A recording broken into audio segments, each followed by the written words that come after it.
LP's Elevate program. DCI өөрөө Worldwide Federation of Young Entrepreneur лидерүүдийн байгууллага гэдэг ингээд тодорхойлоод явдаг. Бас дандаа одоо бас бизнес эрхэлдэг ч юм уу, бизнесийн салбарын одоо гүйцэтгэх удирдлага болон удирдлагын менежментийн төвчний хүмүүс бас байдаг. Тэгэхээр ингээд агуулга, утга болон одоо өнөөдөр ярих байгаа сэдв энэ төр ингээд та бүхэнд бас таарч тохирж байгаа хаа гэж бодож байна. Хоёрдугаарт лавга ерөнхийлөгч бас хэлэхдээ яг энэ оройны болон өглөөний энэ сургалтуудаар залуучуудаа ингээд аюу тодорхой скил олгомоор байна гэдэг ийм одоо агуулгыг бас захисан. Тэгээ та бүхэндээ өнөөдөр би брэнд strategy буюу одоо брендинг гэж ярьдаг те одоо брэнд бүтээгдэхүүн компани одоо хувь хүн хүртэл одоо өөрийн гэсэн брендинг тоглосон ийм цаг үед энэ брендинг гэдэг зүйл маань өөрөө юунаас бүрддэг юм бэ? За энэ бүрдэж байгаа одоо энэ ажлуудыг яаж хийдгийг за тэгээд энэ олон улсад одоо хамгийн сүүлийн үед хэрэгжилж байгаа энэ tools гэж ярьдаг те одоо нөгөө энийг одоо ашигладаг багаж хэрэгсэл гэдэг шиг ашигладаг одоо тэр аргачлал нь юу гэдгийг гэдэг талаар одоо товчхон та бүхэнд лекц уншия. Тэгээд 2014 онд Solution Partners гэдэг одоо BSP гэдэг ялангуяа брендинг коммуникацийн стратеги чиглэлээр бол 12 дахь жилдээ ажиллаж байгаа ийм эйженсиг үүсгэн байгуулсан. За тэрнээс өмнө бол бас борлуулалт маркетингийн чиглэлээр Монголын одоо томоохон компаниуд бас удирдах ажил энэ төр хийгээд ер нь яг маркетинг борлуулалтын чиглэлийн одоо тодорхой туршлага байгаа. За түүн дээрээс өөрлөд яг эйженси болоод ирэхээр одоо мэрэгжлийн төлсүүдийг ашиглаж одоо мэрэгжлийн түвшинд ажиллаж компаниудад одоо ялангуяа коммуникац стратегийн чиглэлийн зөвлөх үйлчилгээ үзүүлдэг учраас одоо өнөөдөр миний ярьж байгаа юм бол хамгийн сүүлийн үед хэрэглэгдэж байгаа юм шүү гэдгийг та бүхэнд хэлье. Тэгэхээр сонсоод одоо ингээд амьдралдаа хэрэгжүүлэх одоо ийм боломжийг одоо та бүхэн маань аваарай гэж хэлье.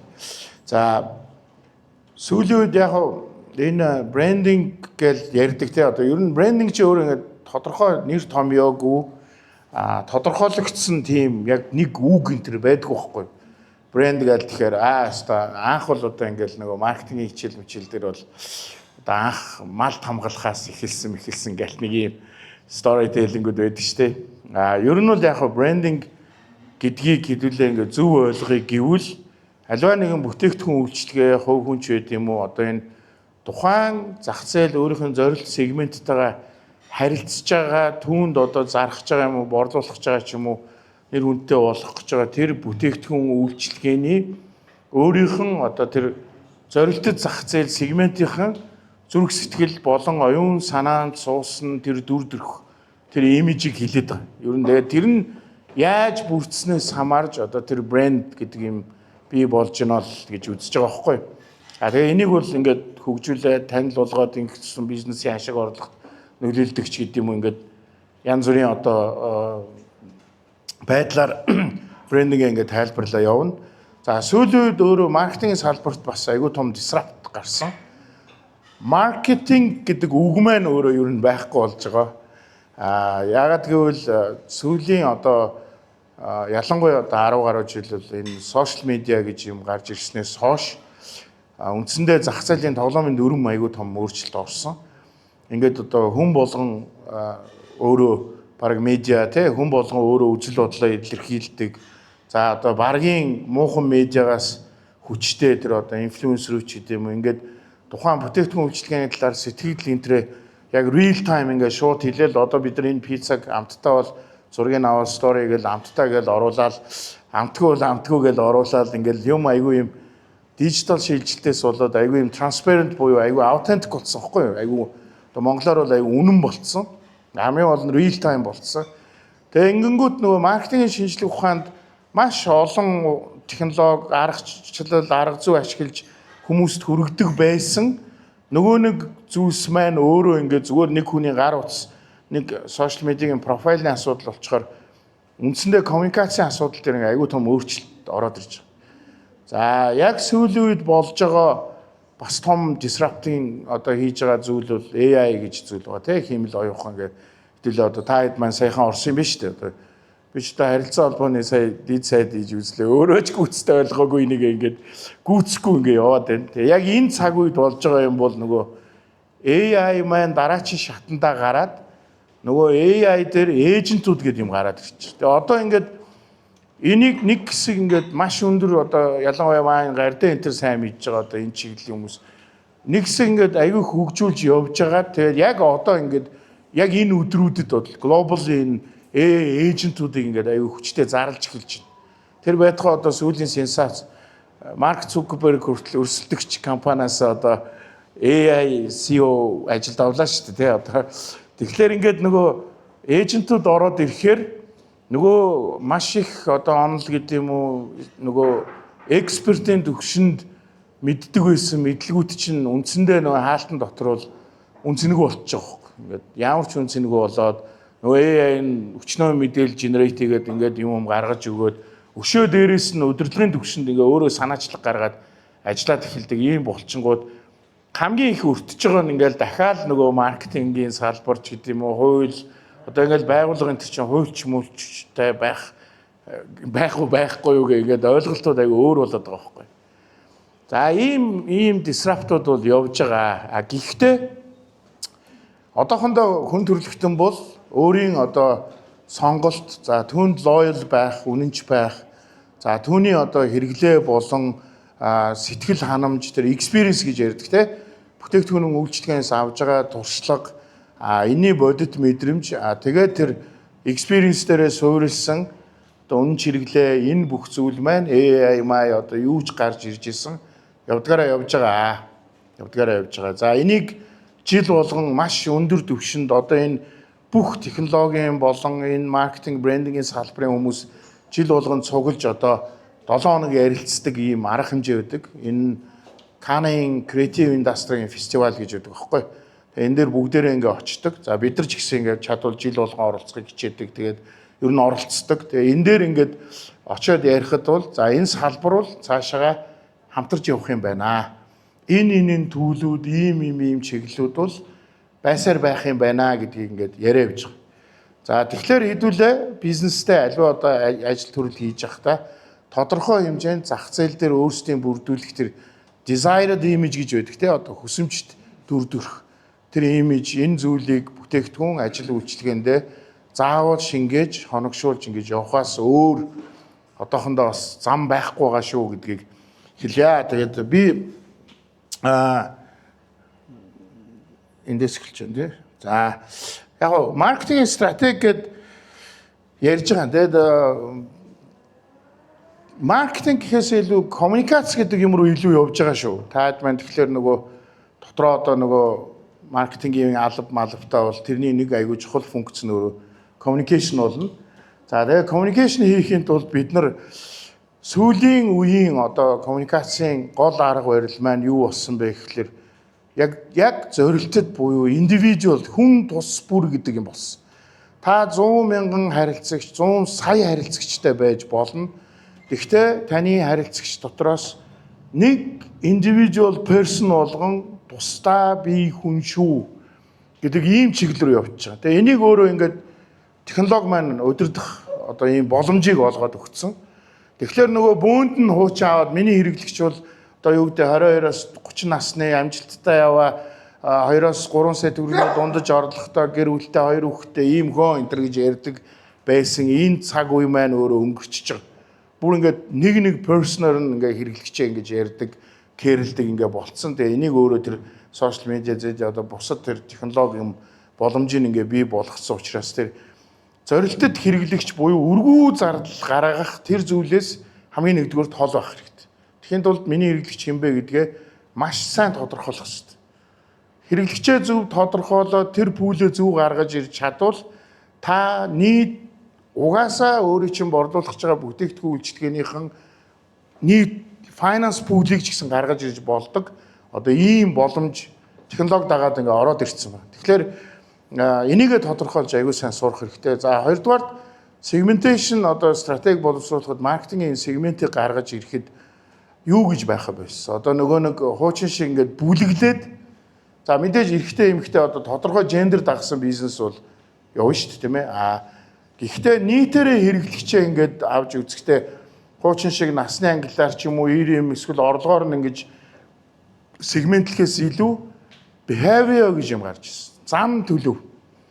Тэгэхээр нөгөө cross generation behavior буюу одоо 50-тай хүнч 25-тай залуу шиг зүүмэр юу лээ Gen Z шиг байж болдог болчиход байгаа байхгүй юу? Амьдралын одоо юу гэдэг хэм маяг. Тэгэхээр одоо ингээд бид нар чинь ярьдаг ч та энэ бүүмрүүд л өхвөл Монгол зонгол хөгжин гэдэг. Бүүмрүүд чинь Gen Z-нээс амар бүүмрүүд зөндөө байдаг болчиход шүү дээ одоо. Cool бүүмрүүд те. Одоо би бол жишээлбэл одоо X ойлгомжгүй генерашны үеийн төлөөлөл байна. За баг бүүмөрч гэж магадгүй. Тэгээд гэхдээ ингээд маш олон миллениалууд Gen Z-нэртэй ингээд ярихад бол ер нь зарим лайфстайлаар бол баг илүү гарч шít заримаас нь. Чи бүр ингээд nerd болцсон гаруу зөндөө байгаа шүү дээ чи те. Тэгэхээр нөгөө cross generation habit гэдэг юм аягүй чухал болцсон учраас хэрэглэгчээ тэр behavior буюу зан төлөөр нь ингэж авч аягүй сайн сурах хэрэгтэй. Тэгээ ер нь бизнесийн одоо яг жишээл энэ Cozy Club гэдэг энд орж ирэх гэж байгаа хүмүүс бол ямар хүмүүс зориулж яаж ажиллаж байгаа аягүй тодорхой мэдж байгаа болохоос рандом ингээл эндээс орж гарсан хүнд үйлчлэхээс суувал ингээл 7 хоногийн дараа л хаалгаа барина шүү дээ тийм ээ. Тэгэхээр нөгөө тодорхойлолттой өөрсдөө аягүй сайн гаргаж сурах хэрэгтэй. За тэгээд энэ таргет энэ дээрээ сурлаад positioning. Энэ VJSN гэж компани байдаг. Дэлхийн research одоо компани л да өөрөө судалгааны. За энэ жил болгон Cannes фестивал дээр ихтгэл тавьдаг. За эднийх зөвүүн компани. Эднийх бол бидний амьдралыг ер нь бол диктейт хийдэг компани багхгүй юу? Одоо эргэжил жишээлбэл ямар өнгө тренд болох вэ гэдгийг зарладаг тий. Ямар үгнүүд модонд орох вэ? За эргэжил одоо ямар фактур гэдэг юм одоо материал тий модонд орох вэ энэ гэдгийг зарладаг байхгүй эднийх. Тэнгүүд нөгөө LV ч юм уу одоо юу гэдэг гүчи мүчи гэдэг чинь ингээд эдний зарлсан нөгөө нэг энэ оны өнгө те одоо юу гэдэг ийм өнгө зарлсан ийм бэж өнгө модонд орно гэл ингээд зарлуул хувцс ингээл бүх тренд тэр талаа дагаал явдаг те. Тэгээ эдний нэг маш сонирхолтой зарладаг одоо нэг судалгаа нь энэ cross generation behavior буюу одоо энэ ирээдүйн хэрэглэгчдийн зан төлөв гэдэг ийм зүйлийг зарладаг. Тэгээ энийг ингээд таад яг хуу энэ нөгөө төлбөртөө учраас open source дээр тийм их олдохгүй гэж магадгүй. Гэхдээ та таагаад үзвэл VJSN гэдэг энэ ороод үзвэл ингээд ерөнхий агуулга ингээд нөгөө нэг брифүүд нь бол байгаа. Тэгээ эндээс ингээд аваад үзсэнгүүд хүмүүсийн кастомеруудын одоо ирээдүйн зан төлөв энэ төр нь бүр ингээд амар сонин юм донд ингээд гараад ирсэн байхгүй юу? Одоо юу гэдэг жишээлбэл connector-ууд гэж байж гин те memory makers-ууд гэж хинж байдیں۔ Те ямар ч хүмүүс хэдий тэгээ ийм сонин хүмүүс ингээд айгүйх бүлгүүд айгүйх бий болцсон. Kindness keeper-ууд гэж байж те kindness keeper гэхээр одоо ямар хүмүүс ах уу гэсэн чинь ингээд азтаа савар мавар энэ чинь kindness keeper-уудын бүлгэн байгаа даа байхгүй те тэгэнгүүт өшөө дахиад одоо юу гэдэг нэг бүлэг гээл тэгсэн чинь те одоо тэр нөгөө My Club энэ төр гээл мод зод тариад байгаа чинь бас нэг behavior байж дэлхийн мэлхийг аврах гал яваад байна те.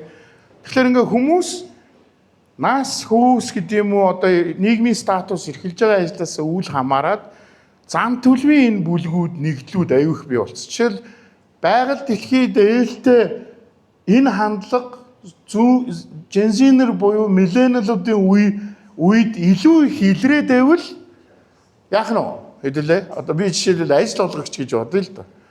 Манай компани ядаж нэг ESG-ийн ч юм уу бодлого модлого хийхгүй бол тэр залуучууд ч ажилд орохоо болчиход шүү дээ. Бараг эрэнгүүд та цаасаа ягмайган дайраа цаймаа гоогаад идэм биш үстэй. Танай компани соёл майл бүтэхгүй яваад гэж зөрж надаас ярилцлага авчаа яваад гэж байгаа байхгүй. Тэгээ танай ногоон бодлого юу юм уу гэж ах шиг тий. Тэгээ энэ юм тоглоом биш болцсон. Тэгээ тэд чинь нөгөө юм шилэн аяг маягтайгаа кофе шопод ирдэг тий. Тэгэхээр кофе шопод яах нь вэ? Нөгөө нөхдүүдтэй чи ажиллахын тулд шилэн аягаараа ирүүл гэдэг урамшуул зарлахаас өөр аргагүй болох гэдэг байгаа байхгүй. Тэгэхээр нөгөө habit гэдэг юм чи өөр юм чухал болцтой. Энийгээ хэдүүлээ яг тодорхойлохгүй бол зөөр рандом одоо нөгөө тэнсэн сумаар customer олно гэдэг бол энэ цаг үед бол аюу хэцүү болчиход байгаа шүү. А нөгөөх нь бол болгоцсон. Time keepers-үүд гэж юу юм те. За pioneer-ууд бол ойлгомжтой юм шиг байна. Одоо манлайлагч нар бах те бодвол анхдагч нар ч юм. Sensoralistүүд гэж юу вэ те? Ийм хүмүүс гараад ирсэн. 25 онд бол ийм нөхдүүд илүү модонд байна гэж шүү дээ. Reductionistүүд гэж юу вэ те? Энийг ингээ бүгдээрээ холж унших хэрэгтэй байхгүй. Тэгээ энэ бүр ингээд нарийн яриул бүр сонирхолтой кейсүүд байдаг. Жишээлбэл millennial-ууд хамгийн их депресстэй байдаг байхгүй. Яагаад гэвэл бүх юм нь нэг доор шаваарцсан байдаг учраас. Анхны карьер, анхны ажил, дөнгөж сургууль төгссөн, за нэг хүүхэнд дурлцсан, зайгуул нийлээ нэг хүүхэд гаргацсан, хэсгийн имлэг хаана байд юм эд гिचлэгийн дүүрэг мөрөг олж аавн те фитнес явчмаар байна нэг амралтын өдөр ууланд гарахгүй хүнээс дутчих гад байна те ингээ амар юм депресд ингээд нөгөө пакет болчдөг байхгүй. Тэнгүү тэр улсууд чи ингээд лайфстайлаас ингээд жоох стресстэй байгаад байна гэсэн үг шүү дээ. Мэдээж энэ тэнд стресстэй л яваад авахгүй л бахал та. Гэхдээ ер нь стресстэй байна гэсэн үг байхгүй. Тэнгүүд миллениалууд их байдаг хорооллын дэлгүүрийн шалыг зөөлөвчтэй эрзэнэн будгаар будахад л үйлчлүүлэгч нэмэгдэж шít. Тачгна тар гэдээ яваад байхгүй те. Мөө нэхгүй зөөлхий ингээ яваад ахлаар л нөө дэлгүүрт ч нөө миллениалууд их үйлчлүүлж байгаа шүү дээ. Shopee энэ төр чинь Монголд бол маш олон маркетплейсүүд нэгдсэн шүү дээ. Хинхэн нампуурсан байхгүй. Яг л хүнд юмаа зэгцтэй үзүүлж чадахгүй нэг айгүй том алдаа байсан баг. Shopee-гийн айгүй том давуу тал яг энэ депресстэй улсуудад түг маш тодорхой 2-3 зураг үзүүлээд хитгэн юм санал болгоол те. Тэгээ нөгөөний Сонголт Монголд айгүй амархан болчихж байгаа. Ирээвэр хураавар Alibaba мабаа шиг болоод ирэхээр л манайхан сонголтоо хийж чаддаггүй байхгүй. Ингэж харж ирсэн цаа боли гэдэг ингээд болчихдаг те. Тэгэхээр ингээд нөгөө behavior дээр суурилсан бидний энэ коммуникац өөрөө бидний одоо гол яг зорилттой хүмүүстэйгээ ажиллах тэднээс мөнгө авах үйлчлэгийг одоо хариугаа хармаагийн нухах те одоо төрөвчин одоо хитвчин одоо нэнгүлэх тэр одоо гол ийм юу болчихдог. Нэг фактор болчихдог. Нэг үзүүлэлт гэж юм. Тэгэхээр энийг та их маань сайн сонгох юу яах хэрэгтэй.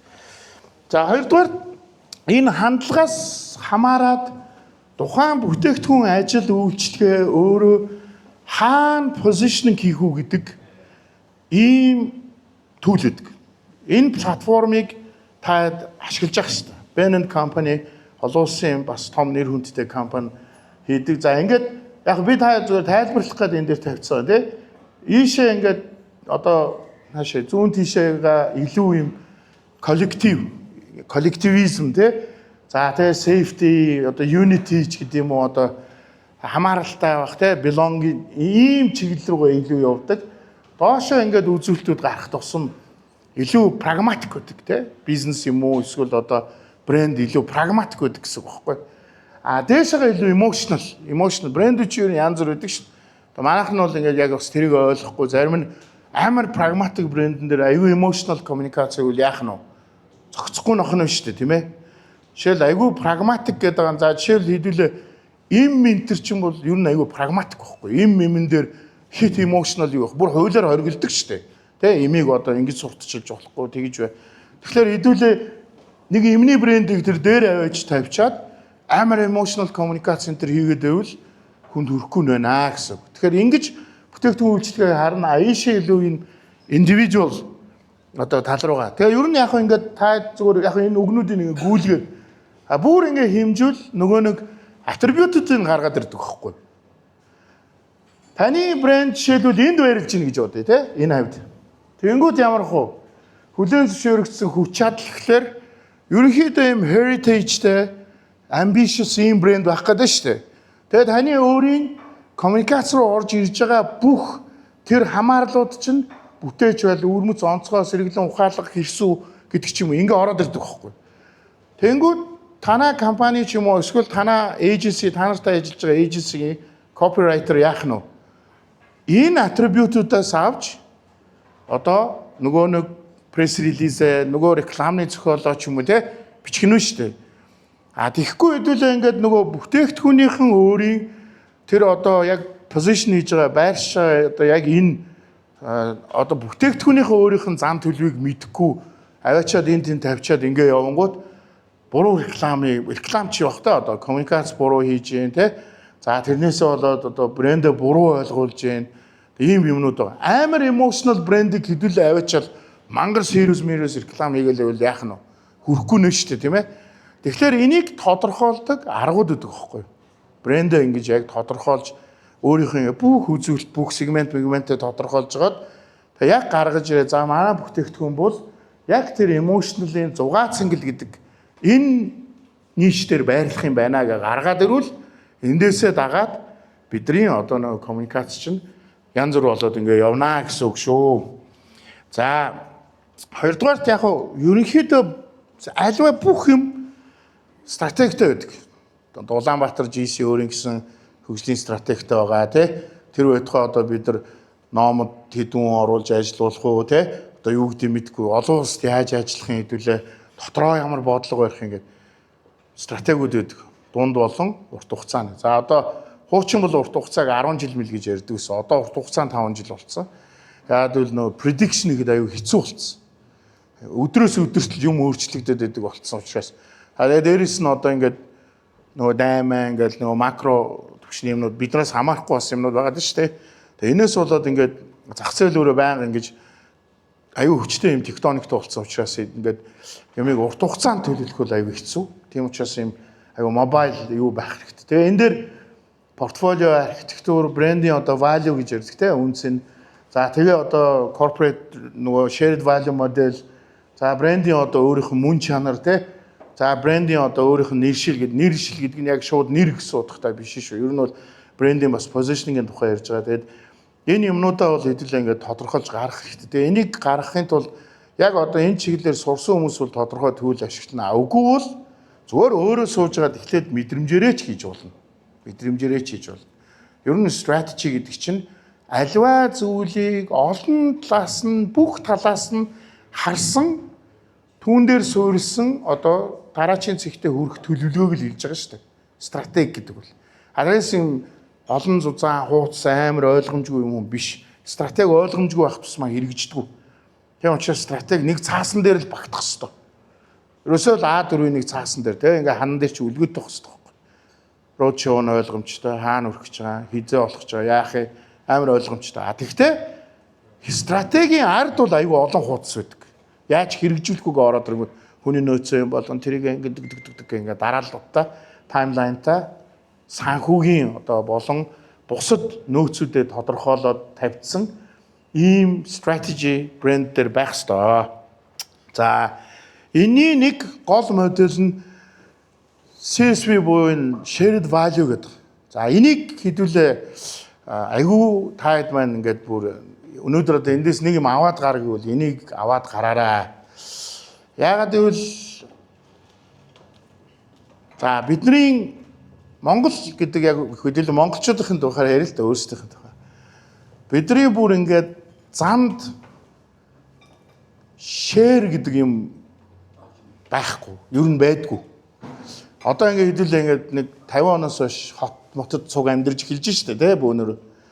Тэгээ ингээд бүглэрж мөглөрөө тий нөгөө бүглэрл нь надад ч хэцүү нөгөө хүнд ч хэцүү учраас аяанда ингээд хэдүүлээ нөгөө инстинктээр зогцоод ингээд дугуй муур яв алхаж малхаа ингээ зохицуулт хийж эхэлж байгаа. Олон зуун жил ингээ амьдэрсэн хүмүүс чинь энэ дундын бид нар энэ үнцийг бий болгохгүй бол энэ асуудлыг шийдэхгүй байх, би ч охирох юм байна, чи ч охирох юм байна гэдгээ амар олон туршилт одоо зовлон зүтгүүр дундуур яваад бүглөрөө таглараад ажил төрлөө алдаад ойлгоод тэгээд ийм дөрмүүд тогтцсон байхгүй. Маах бол одоо нэг 50 60 жил хот болж чинь тэгээд хэдэн зуун мянган жилийн түүхтэй жишээл хот мотуудын ажууд хэдүүлээ чинь одоо л бөөнөр амьд сурах чаа харин ч одоо их хурдан сурж байгаа бах бүглэрл арилах бол одоо энэ болоод байгаа хэрүүл мэрүүлээсээ илүү зүгээр цаг хугацаа ухамсар хоёрын л асуудал бах гэж би бол жишээл хувьдаа боддог.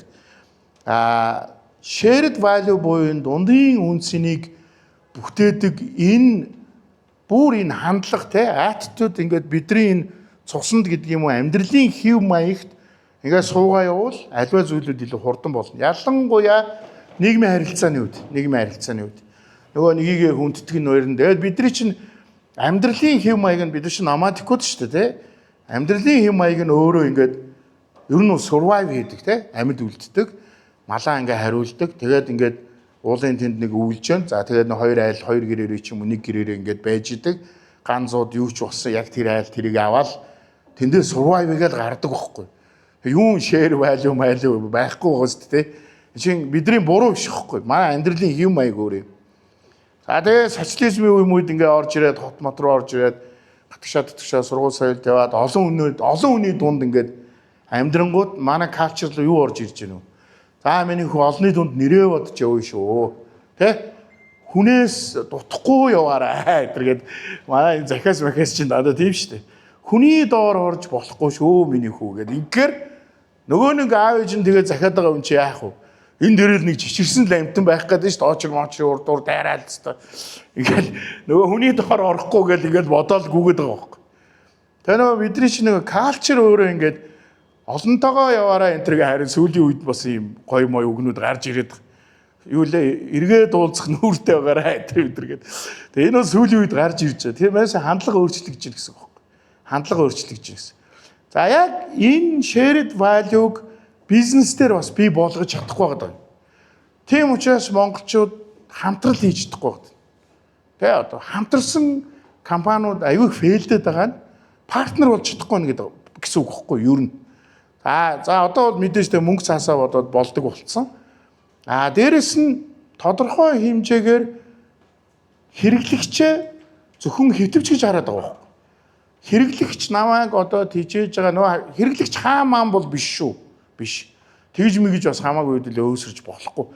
Хэрэглэгч satisfied байх хэвээр би ашигтай байх хэвээр тэ. чинь энэ дундаас гарч ирж байгаа юм чи shared value байхгүй. Сэтгэл ханамжтай хэрэглэгч гэдэг бол чиний одоо үрж байгаа хамгийн сайн үр дүн. Тэгэхгүй хэрэглэгчээ хэтвч мөнгө хараад тахлаар яах нь вэ? Бараг мөнгөний дээрэмдж авах нь олгүй байгаад байна шүү дээ хэдүүлээ. Тэгээ одоо яг Монголд болж байгаа одоо жишээл ритейлийн салбарын хэдүүлээ юу хараа би ингээ айгүй одоо бид нар бүгдээрээ л энэ тэнгээр айгүйх явж байгаа шүү дээ. Тэгээ ингээ очиод ингээд энэний үнийг би ингээ харж мэдчихэж байгаа шүү дээ одоо Гуанчжоу ч маач ийд байгаа. 5 юан л واخгүй энэ. Яагаад энийг авцраад энд ингээд 50 мянгаар энэ тэ 100 мянгаар зарах гад идгийг.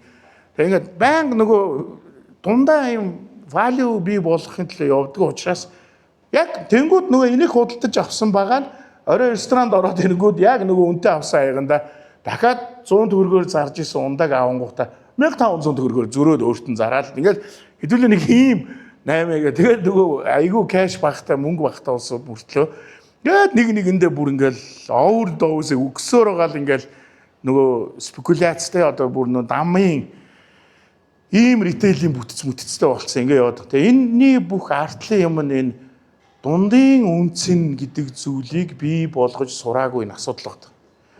Би бол энэ BNI гэдэг байгууллага бол яг энэ соёлыг хамгийн эвдэх гэж оролдож байгаа юм байгууллага гэж ойлгодог зөв. Одоо та нэгэн бизнесийг ингээ дэмждэг юм билээ шүү дээ. Одоо ингээд клуб болоод те одоо тэгээд ингээд нэг нэгэндээ бизнес офер хийгээд ингэдэг. Тэгэхээр энэ өөр айгүй зөв байхгүй. Айгүй зөв юм соёл. Тэгээ ирээдүйд ийм олон партнерууд, олон хүмүүс, олон юмнууд тэгээд энэ харилцагчтайгаа, хэрэглэгчтэйгээ win-win буюу хож одоо хин нь одоо хож гэдэг ийм зарчмаар ингэж явахгүй бол хэдүүлээ ингээ бизнес дээр алдна. За, байгууллагын төвшөнд. Байгууллагын төвшөнд бол хэдүүлээ ингээд эхлээд хувийн өмч гэж байхгүй, бүгдээрээ улсад ажиллаад ингэж явж хагаад 90 онд эдийн засаг дэглэм солигдстэй эдийн засгийн болон улс төрийн дэглэм солигдсон. За ингээд ардчсан зах зээлийн чөлөөт эдийн засгт улс ус. За ингэнгүүт бид нар юунд орсон? Нөгөө хаалтаас орно чи хэрэглээний шоконд орно шүү дээ хэлээ те.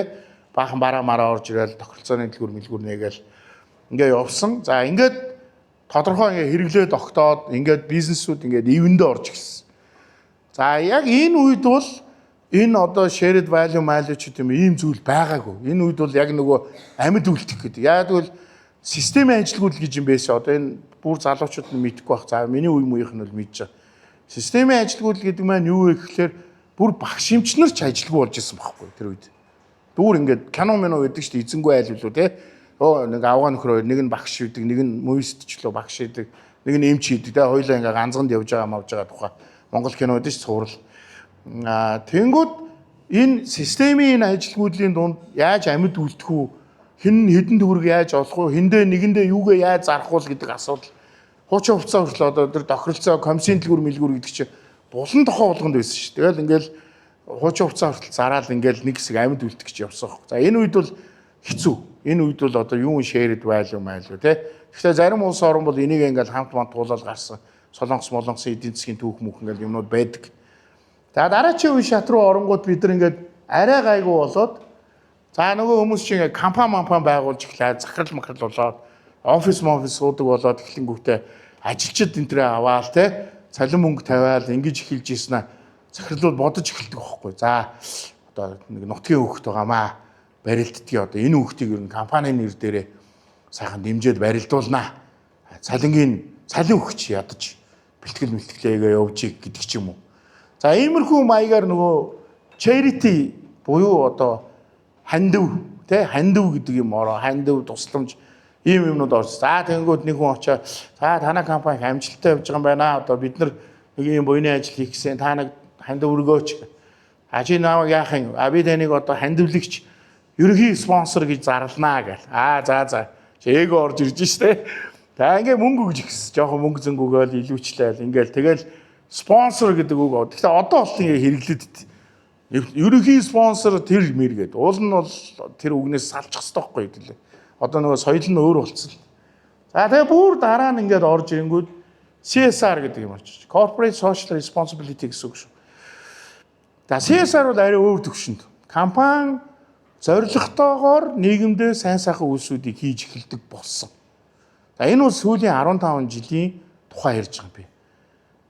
Одоо би өөрөө байгууллагуудтай манай эйженси 12 жил болж байна. Өөрөө би ч одоо Монголын хамгийн их маркетингд мөнгө зардаг компани борлуулалт маркетингийн захирал байсан.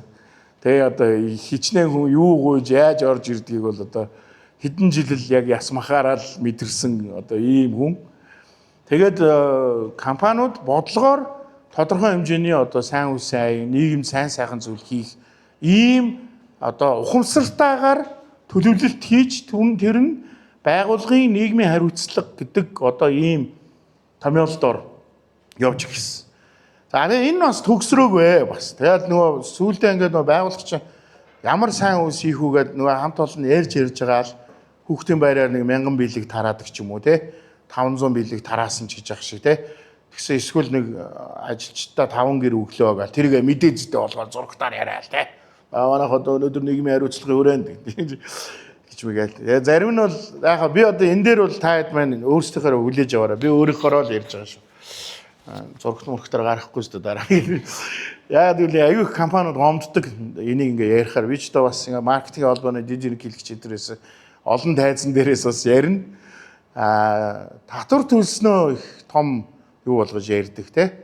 Одоо ер нь бол зарчмын үед хэдүүлээ ярих татвар төлөхгүй бол яах вэ? Шоронд орно шүү дээ те. Одоо шоронд орох яах вэ? Торгуулна, дансаа алгана. Сүүлдээ одоо хуулийн арга хэмжээл авах болно шүү дээ. Ямар шат хүртлээ ямар үдийн те. Гэхдээ мэдээж одоо том бизнесээ том хийгээд тэгээд татвараа төлөөд тэгээд тэр татвар нь 2 сургууль 5 имлэг барих мөнгө зөнгөөл ингээл яриад идэг штэ. Манай төлсөн татвараар бол одоо 20 хөлбөмбөгийн талбай хийж болно энэ төр. Яг энэ магадгүй зөв бах, буруу бах би мэдэхгүй байна. Гэхдээ татвар төлөхгүй бол болохгүй. Яг энэ хууль واخхгүй. Тэгээс татвар төлсөн чинь тийм нийгмийн хариуцлага энэ төр биш واخхгүй. Нийгмийн хариуцлага биш واخхгүй. Чи та ашиг орлого өндөр болох тусмаа л өндөр татвар төлнө шүү дээ тийм биз дээ. Чи орлого чи өндөр байгаа юм чи. Төчнэн ажлын байр бий болгож ажлын байр бий болгохгүй л яах вэ? Бизнес чи явахгүй үстэй. Ажилчин байгу. Би энийг ингээ ийгүүтээ энэ 4 хүүхдийг ажилд авснаа. За манай Cozy Club нийгмийн хариуцлагын хүрээнд 4 ажилтан авч тэр 4 ажлын байр бий болгож гэж ярьдаггүй үстэй. Чи нэг бармен байх хэвээр, 2 зөөгч байх хэвээр, тоогооч байх хэвээр байхгүй л яах вэ? Энэ ажилч доголдсон шүү дээ, тий. Тэгэхээр энэ ойлголт ингээ одоо бол манай бизнесийн нүнд байгаа. За тэгээд нөгөө бэлгээ өгдгөөрөө өгж байгаа, тий. За гэрээ өгдгөөрөө өгж байгаа бах. За тэгээд янз бүрийн ажлууд ингээл юм өгнө гэдэг асуудал бас байгаа даахгүй. Энэ арга хэлбэр хэлж байгаа юу нь өөрчлөгдсөн боловч энэ давхарга дээр бид нар байгаад байна гэсэн үг шүү дээ. Charity гэдэг нь гэсэн үг байхгүй. Буруу биш. Charity хийж болно. Хэр удаан хэнд ашигтай вэ гэдэг асуудал яригдахаар өөр үр дүн гараад байгаа. Аваад байвал аваад байна. Авж байгаа хүмүүс хамгийн их яаж байгаа хохирж байгаа. Яг л аваад ах нь биш нөгөө нэг саяхан билүү нэг Facebook дээр яваадсэн нөө аглуу одноо хоёр нэг гэрт нь дүүргийн засаг дарган ч юм уу ирсэн. Тэнгүүд цаймаа байхгүй юу гэсэн чи үгүй одоо авцаж өгөөгүй штэ ч нэг тийм нэг хошин шаг гараадсан байхгүй. Тэгээ надад бол амар үнэн санагдсан л нөгөө энэ гэр мэр дулаалчихгүй одоо танаа ич та ажилгүй маач гэж байгаа шиг дээ. Тэгээд авж байгаа хүмүүс нь хохироод байгаа байхгүй. А өгж байгаа нь яах та тухайн үед ингээд одоо юу гэдэг коммуникац гэдэг рекламыг ингээд нэр хүнд мүнд олдог ч юм уу ингээд өнгөрчин. Тэгэхээр энэ ямар ч нөгөө нэг shared value win-win энэ төр байхгүй байгаа байхгүй. А нэгд орчин үед яасан энэ дэлхий ч гэсэн яг ингэж явсан шүү. Орчин үед яасан гэхлээр энэ нэр томьёод надад англи байгаа үстэй. Тэгэхээр энэ чинь олон улсад бас юм байсан биз дээ. CSV буюу corporate shared value гэж гарч ирсэн. Дундын үнцэн гэнэ. Дундын үнцэн гэдэг юм гарч ирэхээр яах вэ? Нөгөө байгууллага чинь төсөв дээр одоо саяных шиг нийгмийн хариуцлагын ажлуудыг зардал болгож суулгахаа болцсон. Зардал болгож суулгахаа болцсон. Энийгээ бүр маркетинг, коммуникацийн төлөвлөгөөнд оруулдаг болцсон. Тэгэхээр та нийгэмд сайн сайхан үүс бүтээнгээ бизнесээ дэмждэг ийм хэлбэрлэл орцсон байхгүй. За ялангуяа одоо маань GCI бол хамгийн их төсөл хэрэгжүүлдэг байгууллага. Нийт дэлхийд даяар жилд 6000 гаруй төсөл хэрэгждэг байсан. Одоо тийм байгаа бах тий. За нэмэгдсэн бах магадгүй. Олон улсын байгууллагууд 6000 гаруй төсөл хэрэгжүүлдэг. Тэгээ тэрийг ингээд дэлхийн конгресс дээр, ASPAC дээр ингээд шагнадаг тий, шилдэг төслүүд. За 2015 онд ганц рекламыг өнгөрч болно үстэй. 2015 онд дэлхийн GCI-ийн 100 жилийн ойгоор намайг NP байхад би 2015 он NP байхад бид нар World Congress-с 11 номинацийн 4-ийг авчихсан. 4-ийг. Бүр ASPAC-аас биш шүү. Дэлхийн конгрессээс. Дэлхийн чуулганаас 11 шагналын 4-ийг авчихсан. Тэгээд жишээлбэл ийм өндөр чанартай төслүүдийг Монголын GCI хийж ийн гэсэн үг байхгүй. 11-ийн 4 гэдэг чинь баг 3-ны 1-ийг авцсан байна шүү дээ. Энэ рекорд эвдэгдэг байгаа бох тий. Тэгээд project oriented буюу одоо манай байгууллага бид нар бол олон нийтийн нөгөө сайн дурын байгууллага тэгээд project oriented гэхгүй. Бизнесийн байгууллага бол project oriented байхад хэцүү. Тэгэхдээ бизнесээ дэмжих corporate image нөгөө branding гэдэг брэндээ бүтээхийн тулд бизнесийн байгууллагууд нийгмийн сайн сайхны төлөө ажилладаг болсон. За бүр нийгмийн сайн сайхан дээр суурилсан бизнес загвар гарч ирсэн. Юу гэж нэрлэдэг вүлээ? Social enterprise гэдэг байгаа шүү дээ. Тэр чинь нийгмийн асуудлыг шийдэнгээ чи мөнгө олж байгаа бизнесийг social enterprise гэдэг байгаа байхгүй юу? Social enterprise. Ялангуяа энэ сүүлийн технологи гарч ирснээс хойш технологиор аюул олон нийгмийн бүхэмдэл олон асуудлыг шийдэнгүүд нөгөөдөл чи аюул social enterprise. Яагаад энэ тусдаа нэр томьёо явж байгаа? Яагаад гэвэл нөгөө hedge фандууд те нөгөө мөнгө өгдөг venture фандууд эсвэл одоо юу гэдэг нөгөө банкны нөгөө тодорхой юм зээл мэйлүүд чинь та social enterprise хийх юм уу те тэгвэл танд би 8% биш 4% зээлтэй би юу өгнө мөнгө өгнө гэдэг ийм дэлхийч өөр юм болцсон байхгүй.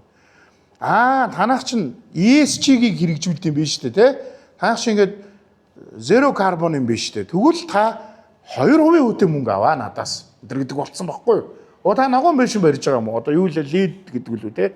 Та лид байшин барьж байгаа юм уу? Тэгвэл надаас 3% хөтэ мөнгө аваа гэдэг болцсон учраас байгууллагууд хүссэн хүсээгүй энэ нийгмийн сайн сайханд үйлчилж бизнес хийхээс өөр аргагүй болсон байна. За Монголд бол энэ хамгийн анх ISO-оор орж ирсэн. Та ингээд анх санаж байгаа ISO гэдэг чинь байгууллагын гангараа байлаа шүү дээ. Манай байгууллага ISO 9001-тэй мэгтэй. Одоо ISO 9001-гүй байгууллага бол нүдний булаа болно шүү дээ. Авах ёстой байгууллагууд нь шүү дээ. Бүх байгууллага авах албагүй. 9001 чинь зүгээр наад захын удирдлагын менежментийн стандарт. Тэр чинь тэрүүгээр бүр гайхуулж майхууд хан ман дээрээ бичиж мичээ. Одоо бол ингээд хүнс 21000 хүнсний стандарт 21000 ч гэдэг юм уу. Хүнсний аюул байдлын 12000 ч гэдэг юм уу. Тэгээ өшөө хасап масап гэдэг ингээд чи хасап масапгүй сивд юм уу гэж чадахгүй шүү дээ. Тэгэхээр энэ нөгөө одоо бол гангараа биш энэ яг ном журам руугаа орсон шаардлага болсон байхгүй. Тэгэхээр чи бизнес хийх гэж байгаа бол экспортод бүтээгдэхүүн гаргах гэж байгаа бол чи ядаж одоо энэ олон улсын хүнсний аюулгүй байдлын стандарт авахгүй чам бүтээгдэхүүнийг авахгүй шүү дээ. За яг энэ шиг дэлхийн том байгууллагуудыг шахаад эхэлсэн. SDG 17 зорилт гэж байдаг те мэдэн дээ. За энэ 17 зорилтуудаас алийг биелүүлж байгаа вэ гэдгийг хувийн хвшлүүдийг хүртэл шахаад эхэлсэн. Тийм учраас өнөөдөр Апу, Таван богд энэ том компаниуд юу гаргадаг болсон? Зөвхөн хөрөнгө орлого одоо санхүүгийн репорттэй хувьцаат компани бол хувьцаа эзэмшигчдийн тайлангаас гадна нийгмийн хариуцлагын тайлан гэж гаргадаг болсон. Манай компани бензин тос ингэж юмнаад машина цахилгаан болгоод тосмаас л хэрэглэхээ болоод тэгээ бид нар ERP систем нэвтрүүлж цаасан дээр юм хэвлэхээ болоод ингээд энийг бүгдийг ингээд нөгөө нэг ногоон футпринт карбон юу мөгөөрэ гаргаж ирээ тичнээ карбон хэмнэсэн тэр гаргаад ирдэг болсон. Тэгэхээр нөгөө нэг shared value гэдэг энэ нөхцөл дээр таны хийж байгаа бизнесийн чинь салшгүй нэг хэсэг болж орж ирдэг болсон учраас нийгмийн сайн сайхны төлөө үйлчлэнэ гэдэг бол charity энэ байха болсон. За бүгдээрээ шилжихгүй байгаа ингэж бид нар одоо олон жилийн нэг ярьж байгаа бүр нийгмийн хариуцлагын форум гэж маркетингийн холбоод олон жил дараалж хийж яг энэ сэдвийг бид нар компаниудад анх ойлгуулж ирсэн. За ингэ явсан. За одоо тэгэнгүүт хэдүүлээ ингэ бодъё л доо тий. За одоо ингэ яг өөдөөс хараад байж тий. Рио парк тий. 27 тэрбум шүү дээ тий. 27 тэрбумаар одоо Рио парк биш шүү. Энд чинь Улаанбаатар хүүхэд залуучуудын парк шүү. Нэр нь. Зөвхөн Рио тэнд тогтчооч хэдүүлээ Рио парк гэж нэрлэж сурчаад. Mobicom компани байна тий. Бүх сумын сургуулиудыг цэвэр устаа, бүх сумын сургуулиудыг дотор байруудыг одоо дотроо нойлтой болголоо тий. Аюу олон юмнууд хийж байгаа юм. Хөдөө орон нутагт ингээд байгаа тэр хүүхдүүдийн сургуулийн одоо амьдралын чанар юмыг сайжруулах тал дээр маш олон ажил хийж байна. Гэх мэтчлэн ингээд компаниуд тодорхой хэмжээний юм ажлуудыг ингээд хийдэг болсон. За ялангуяа энэ дотор бол энэ үндсэн 3 том бас энэ юу байгаа. Одоо сэдв гэдэг юм уу да тий топик SDG. За энэ бол одоо тогтвортой хөгжлийн зорилтууд. За энэ бүх зорилт 17 асуудал бид нар бүгд байгаа. За diversity одоо тэгш ирэх мэрх за нөгөө одоо human right оролцоо энэ дэр хамгийн гол ярьдаг юм нь inclusive байх те оролцоог бий болгох. За тэгээ ESG сүүлүүд хамгийн том сэдв одоо энэ хамгийн том арга хэмжээ 7 сар 8 сард л COP 17 болох ч шүү дээ одоо зөвлөлт мүлжлийн асуудлаар ингээд за эдрийг ингээд таад маань аягүй сайн судлах хэрэгтэй. За тэгээд ерөн зөвөр яг хэлэхэд ингээд одоо нөгөө байгууллагууд маань өөрсдөө энэ 17-оос аваад жишээлбэл Mobicom бид нар Mobicom-ийн ребрендинг дээр ажиллаж байсан л та. Тэгээд нөгөө энэ дотроос яг ингэ авчдаг байхгүй. За манайх яг боловсрал тэрэн дээр л ажиллана гэдэг. Бас ингээд хийтгүүгээд байхгүй тий. Яг ингээд төвлөрч ингэж ажилладаг ийм чиглэл рүү орцсон. Энэ олон улсын том компаниуд за энэ миний түрүүний хэлжсэн одоо шинэ стандартууд ингээ гараад ирц тий. За ингээд яг репортоо жишээр тавьсан байна. Уул ингээ ярих хчлээсэн юм шиг айгүй их л баг шүү. Улс орнууд ийм болцсон шүү. Сая бид нэг Go Mongolia гэдэг нэг брендинг хийлээ шүү дээ. Уул нэг сайн брендинг болсон. Тэгээд улс төржөөд ингээд одоо ингээ тэрийгэ байхгүй болгож явах шиг байна. Над бол аюу хайрын санагдаж байгаа. Edelman гэдэг айгүй том компани хийсэн шүү дээ. 100 гаруй жилийн түүхтэй одоо дэлхийн глобал одоо ялангуяа эйженси дотруудаа бол giant бүр ингээд монстр واخгүй. Тэгээд Солонгосын Edelman эхлээд энэ төслийг эхлүүлж хариуцж хагаад тэгээд сүүлдээ энэ project маань өөрөө амар sexy project болоод тэгээд бүр headquarters нь буюу Төв Америкийн Edelman өөрөө оролцоод ингээд Go Mongolia гаргасан. 400 гаруй мянган жуулчтай байсан 800 жил болсон. 400-500 мянгаар ямар ч жуулчны тоо нэмэгдсэн. Уул нэнийг өргөжлөлөө явах хэрэгтэй байсан. Тэгээд одоо манайх нь бол аян жуулчлалын брэнд гэж ойлгоод.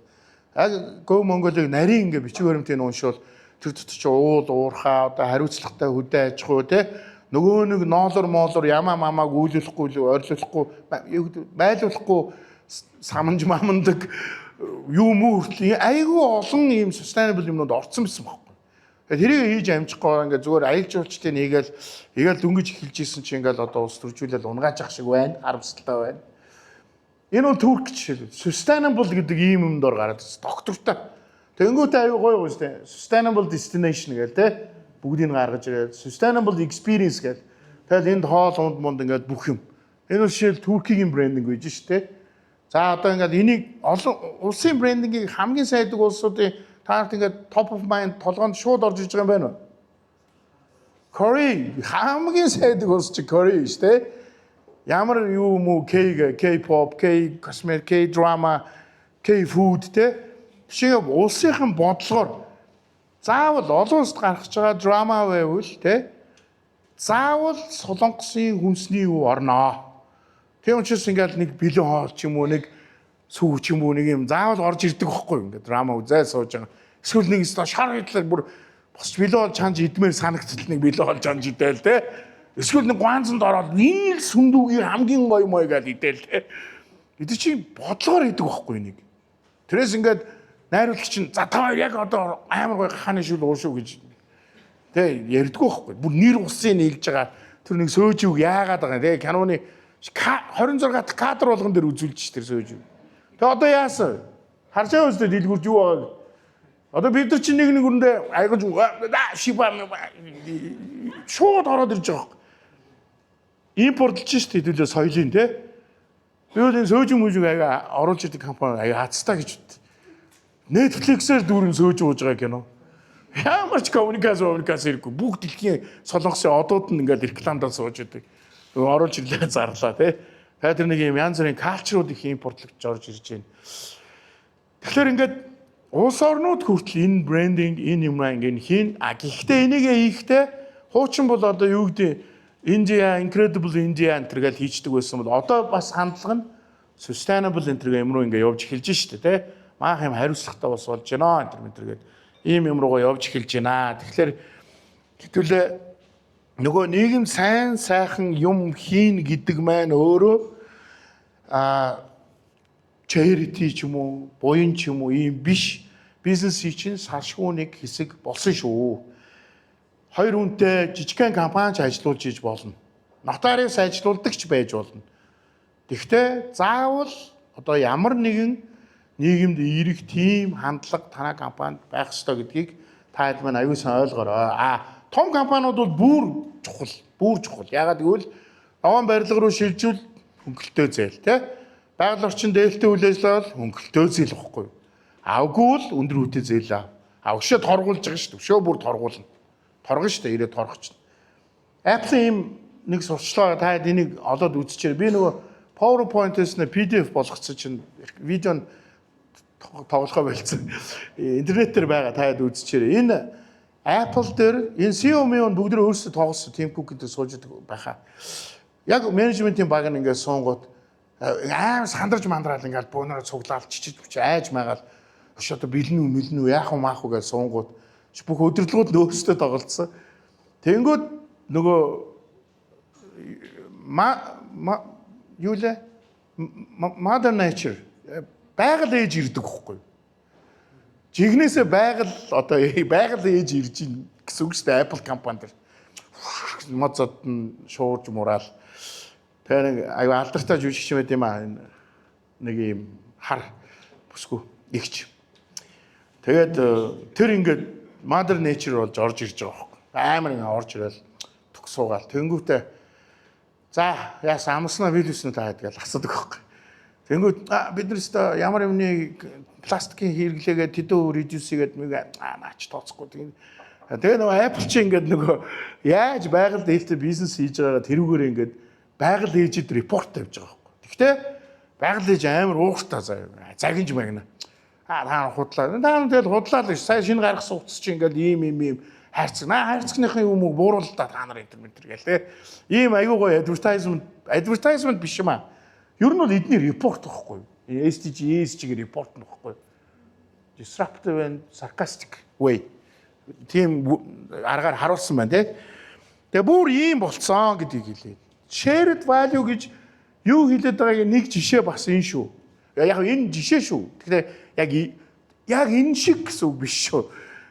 Эднийх яг энэ акцийг KFC Монголд хийх гэж пицца хат хийх гэж орсон үлэн байгаад тэгээ нэг зам засч масаал нэг явсан шүү дээ. Тэр чинь анхны санаа нь бол энэ домино энэ ямар пицца вэ? Доминогийнх нь үү те? Тий.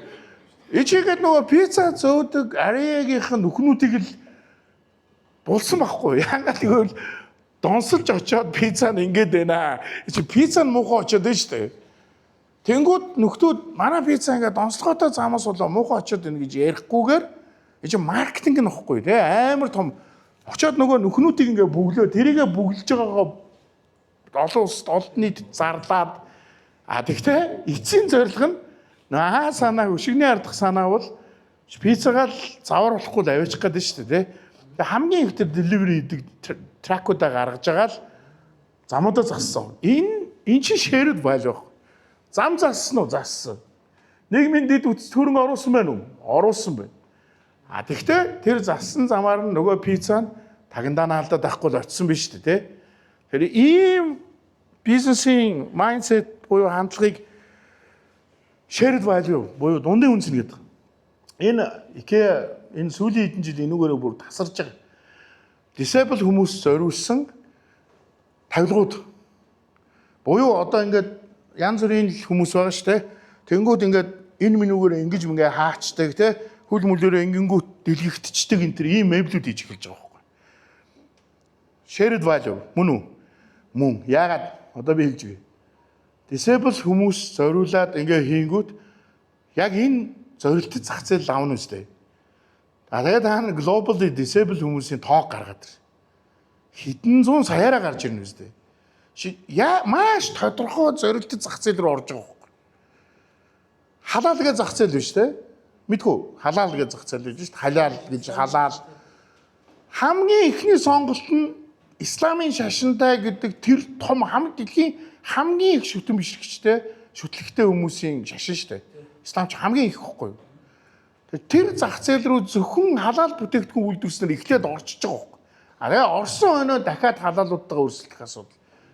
Тэгэхдээ зөвхөн энэ халаал шүү гэж хэлээл тэр том зах зээл рүү орчиж байгаа. Toyota яагаад өнөөдөр сэлмэн хүлээг хийгээд дэлхийн хамгийн том сэлмэн хөл үйлдвэрлэгч болчиход байгаа. Сэлмэн хөлний эргэцээний тоог л гаргасан биш үү нөхдүүд те.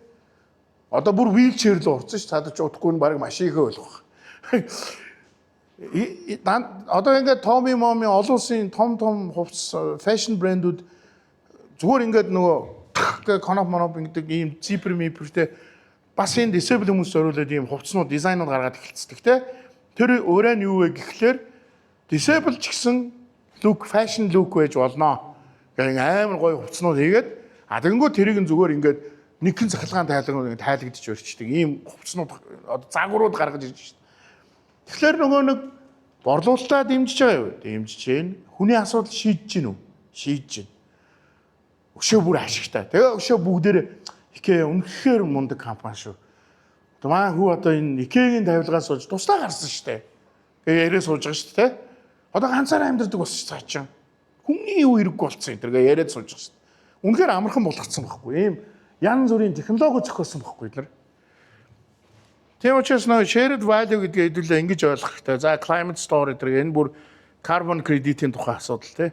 Маах ч одоо carbon credit ойлгохгүйсээр манай carbon credit чинь зах зээл дээрээс Японууд аваад дамалдаг болчиход шүү дээ олон улсад. Одоо хэдүүлээ энэ carbon credit дээр хайрлахгүй бол тэгээ явандаа бид нар өөрсдөө баг carbon credit-гүй болох гэдэг шүү. За яг ийм өрээнүүд ингээ зөндөө битсэн байна тий. Сайн бизнес гэдэг бол Гэхдээ миний ингээ ярьсан юм баггүй. Ер нь бол ингээд одоо ямар нэгэн байдлаар ингээд тий амжилттай яваад одоо татвар матвар төлөөд ингэж цалин хангамж хийж байгаа бол ялгарл биш шүү. Хэрэглэгч нь сурталчлаа шүү дээ. Би нэг бүүз авлаа, гоё таалагдлаа, нөгөөхөө зургийг тавиад ингэж зураг авахуулаад ингэж селфидэл тэгэл намайг ингээд сурталчилж байгаа. Нэг гэсэндөө миний брендинг амбассадор буюу миний брендийн сурталчлагч нар чинь тэр user generated content буюу одоо энэ UGC юу гэдэг вэ? UGC ч үлээ дээ. Энийг хийдэг хүмүүс واخгүй. Тэгтээ happy. Happy биш бол яах вэ? Яг эсрэгээр нь тэгтээ хийн. Яг л social юм тавихгүй нэгдэг л хамгийн тэнийг юм واخгүй тий. Би үлшил байн хоолны зураг оруулаад явжт. Тэгээ яг би газруудын тухай янз бүрийн бичдэг л дээ тэгээ. Оруулаа бичвэл алан шүү дээ. Би бол амар нөгөө Rats юу л Ratatouille кинон дээр нэг хоол кит гэдэг нь ороод ирэнгүүт нэг сандралдаал байдаг шүү дээ. Би бол барыг тэр шиг болохоор байхгүй. Гэхдээ яг ингээд бизнес юм бодоод янз бүр юм хэлдэггүй хамтдаа олмол оруулаад нөгөө юуг нь яаш штэ. Локейшнийг заана. Инста хайг нь байвал тэрийг нь меншнд нь тэ энэ сэтгэл ханамжтай кастомер гэдэг чинь ийм чухал байхгүй. Энэ бүх юмн дээр ийм юу одоо үйлчлэгээ үсээ ингээ амар гой засуулч нөгөөч хэдийн янзаар өөрийгөө селфидж оруулаад айгуул хайгийг аваад оруулаад ингээл явна. Тэгэхээр энэний төлөө хэдүүлээ ингээ айгуул зөв явах хэрэгтэй. Тэгээ наацхын бас нэг юм зарим нэг юм түүл юмнуудыг ойлгох хэрэгтэй. Тэгээд ганц нэг терминуудыг ялгаж салгадаг болчвол бизнесийн нэгд чи өөр айгуу гоё ажил واخгүй. Айгуу гоё ажил. Өшөө мөнгө олоод бүр гоё те. За ингээд мөнгө олдгоо бизнес хийгээл одоо хэдүүлээ чи хэцүү шттэ. Монголчин зах зээл жижиг гин тэгээд. Тэгээ ингээд явна. Гэхдээ ингээд хэдүүлэнд нь явсан ингээд явж байгаа. Тэгээ өнөөдөр ийм гоё community зогсонд баярлаа. Зүгээр товчхондоо та хэдтэй бас brand strategy одоо энэ миний амар том үгээр бодоод тахаас илүү хүний хэлээр одоо энгийн байдлаар хэлэх гэж оролцсон шүү. Тэгээд асуух зүйл байвал юу арай гэж уламжлуулгаж нэг хэлдэг. Гэхдээ би тийм их асуултанд хариулах юм ам цангав гэдэг шиг те Чингис бий гэдэг үстэй. Чингисийн чинь 97 98 онд анх зохиосон үг штэ. Борлоон мегмар гэж ах байдаг мэдхүү. Ийм бортог малгай өмсч. Яг тэр үний хэлсэн үг байхгүй. Ам цангав гэж хэлээл одоо өнөөдрийг хүртэл явж байгаа жишээлбэл ийм слоган байж штэ те. Маа ерөнхийдөө амар мэдрэгчтэй байгаа штэ. Ам цангав гэж. За тийм байна. За баярлалаа та бүхэн. Тэгээд оройг сайхан өнгөрүүлээрэй. Тэгээд таныг хүрэлцэн ирсэн маш их баярлалаа. Тэгээд одоо амарсан жисэдээ бол бас энэ манай ойр бас ирээгүй энэ үндэсний актив мэдрээр бас энэ 23-нд Эрдэнэтийн үндэсний активаар бол 3 цаг энэ яриа болоо сүүлдээ бол тэгээ хүмүүс яг ингээд дуусгаж өгөхгүй арайхын юм сунаад баг шүн нөгөө нэг багуудын ажил 4 цаг мах дуусаад тэгээд одоо баг хамгийн их удаа ярьсан манай NPS яг ингээд NPS ярихаар ийм асуудал болдог байхгүй юу? Тэг үнэхээр гоё ярьдаг. Тэгээ өөрөө асар туршлагатай юм. Тэгээд дахин нэг NPS баяр хүргэдэг. За баярлалаа. Тэгээд ном бэлгэх гэсэн нэг энэ шилдэг дэлгэх замал гэдэг бас энэ амьдрал ажлын дөрвөн гэдэг Стефен Шварцман гэдэг дэлхийн хамгийн том хөрөнгө оруулалтын Blackstone founder-ийн ном байгаа юм. За тэгээ би энэ номны аль ёсны эрхийг монгол хэл дээр аваад бас монгол дээр орчуулгын редактораар ажилласан. За тэгээ энэ бол Blackstone өөрөө $400 million орсон гэхэд одоо булангийн орнууд ч гэдэм Америкийн засгийн газар ч гэдэм үү одоо 2-3 триллион долларыг удирддаг сан баггүй юу. Би өөрөө санхүүгийн бизнес хийдэг учраас энэ номны бизнес маш гоё ном. Ер нь хүн ер нь амьдралын зарчим аягийн за дөрөнгүүдээ тодорхой болгочвол ямар нэгэн бэлгээр заавал амжилтанд хүрэх гэдэг юм бол одоо Рэйдэл явж гэх юм уу те Шварцман гэдэг миний хэдэн дагдаг одоо манай өвөө өвөө шүү дээ Баффт өвөө гэх юм те энэ хэдийн зарчмаас харагддаг. Тэгээд энэ номыг бас бид дуусгая гэж. За баярлалаа. За би нэг юм гэж юм сайхан юм аа. Би яг одоо нэг хөрөнгө би дөрөв тантай бас ярьсан нэг хөрөнгө оруулалтын сангийн ажил дээр ажиллаж байгаа. Яг одоо. Яг энэ өдрүүдэд тэгээд одоо энэ бол бүр ингээд маргаашнаас эхлээл нэг 4-5 хоногийн бүр ажил өгчлөө надад. Яг зөв үедээ зөв юм гоё ном өглөө. Баярлалаа. Маш их баярлалаа.